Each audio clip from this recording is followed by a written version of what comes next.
The purpose of this video is to provide an overview of macSmart. The aim of the macSmart project is to improve both the quality and accessibility of information to the Australian macadamia industry. I asked Noel Vock, one of the pioneers of macSmart, to provide an overview of the project.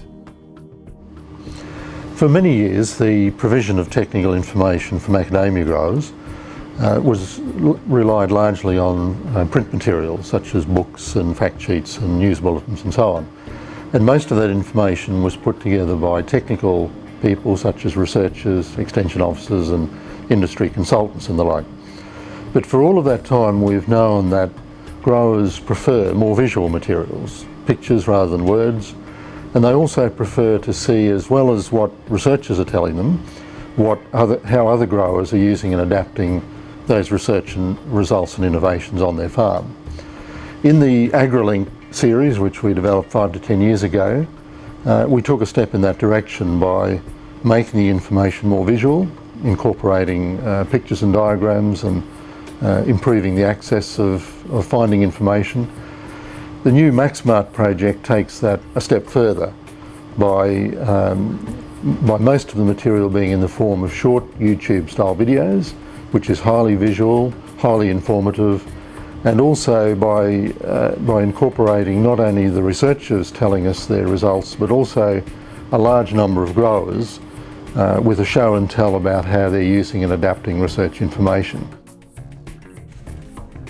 The macSmart website was launched at the 2011 Macadamia Conference, and it's available to all Australian AMS members and levy payers. There are now over 30 videos available, covering a range of topics including canopy management, grower innovation and productivity.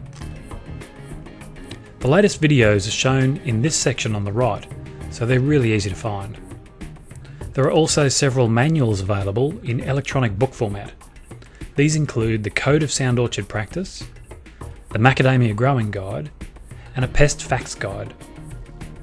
If you're looking for something specific, you can also use the search facility to find any content on the site relating to that topic. Let's have a look at some examples of videos from the macSmart collection.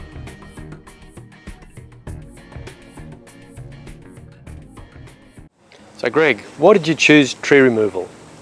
Even though it seems the most drastic option at first, taking out every second tree and every second row seems to be a good way of letting a lot of light in quickly while still maintaining most of your orchard. It only removes a quarter of your trees and it seems to have a major benefit.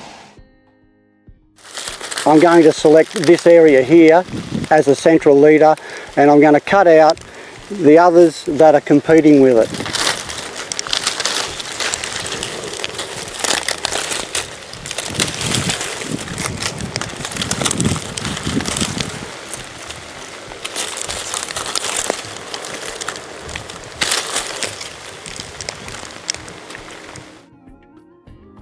So we came up with this 12%, which is roughly 2 trees per 15 trees.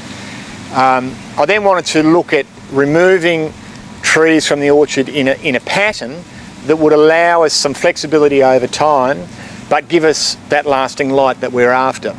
So in the first year, we take out the key line. So that's the beginning of the 15 tree pattern. Then we would look for 2 more trees out of the next 15 to remove. We use a combination sometimes, Paul, of chainsaws and pole saws. Preferably no pole saws unless we have to, because it's very hard work. It can be very hard work getting the limbs out of the trees if the canopies are closed over. So if we can, with the chainsaws only. Once the timber's on the ground, we'll come through with high capacity chippers on our tractor. This is probably the best benefit of the lot out of the limb removal as far as we're concerned, is the organic matter we put back under the trees and the ground cover that forms and the lack of erosion we have anywhere we've laid chip down for years.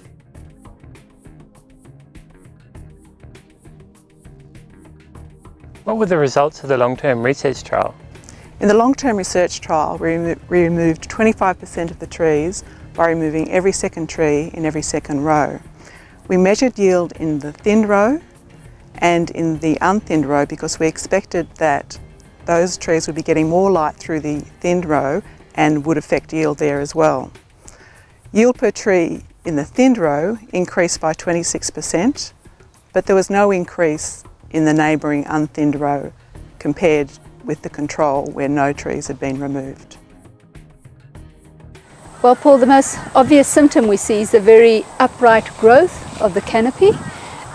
We find that branches that were previously growing quite relaxed suddenly turn very upright, and any new branching coming off or any cut surfaces, it's almost water shoots that form out of them. So the new growth is absolutely vertical.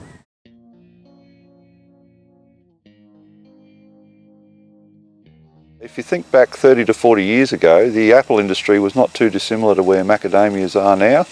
We relied on wide-spaced orchards, planted at about 200, 250 trees per hectare. They took 7 to 10 years to come into full production, and that full production level was only about 10 tonnes per hectare per year.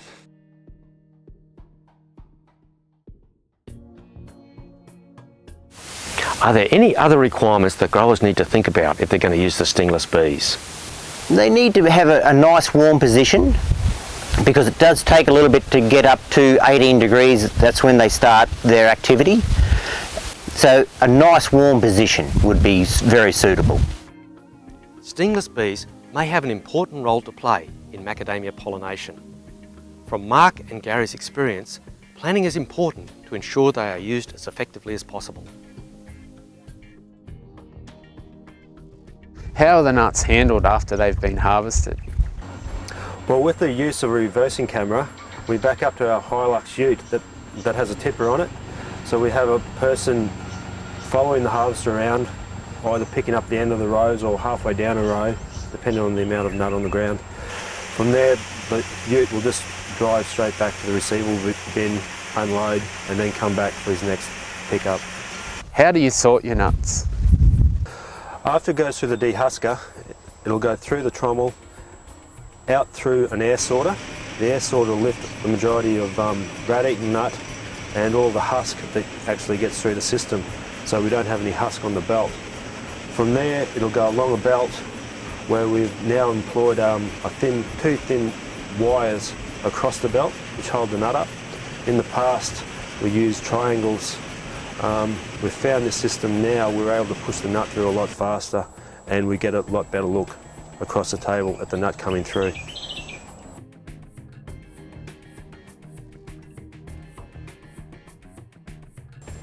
So this is the control unit? Yes, Paul. You can operate it manually or automatically, and you can get readouts from each of the 4 individual silos just by going through the program, and it'll show you the humidity and temperature, and also the ambient humidity and temperature on the screen. And how do you actually make the mix?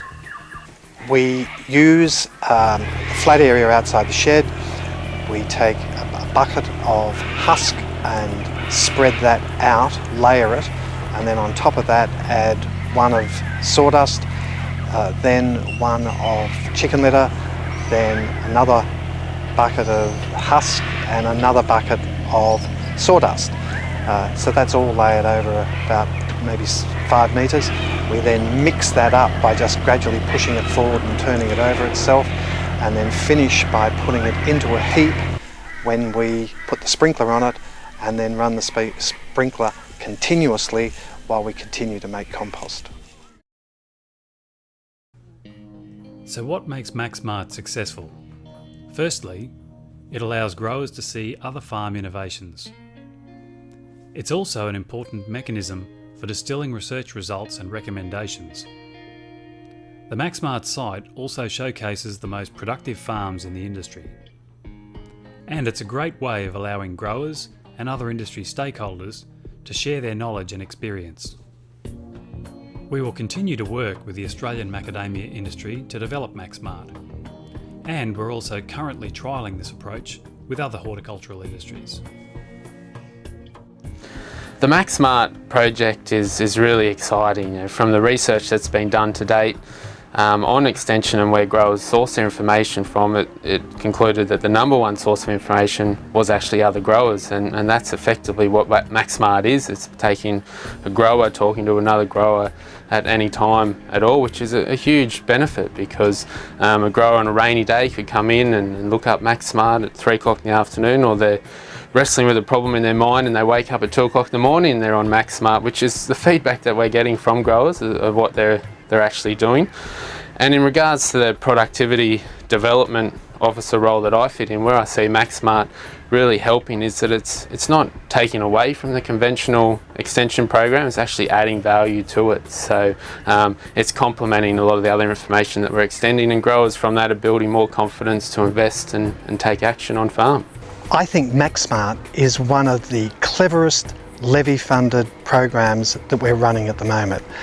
It gives the grower the ability to access a website when they choose to be able to look at an amazing array of data, video presentations from a wide variety of approaches to a singular problem. I think it's a terrific initiative. That's an overview of macSmart. If you'd like more information about the project, contact a member of the team at the address shown on your screen.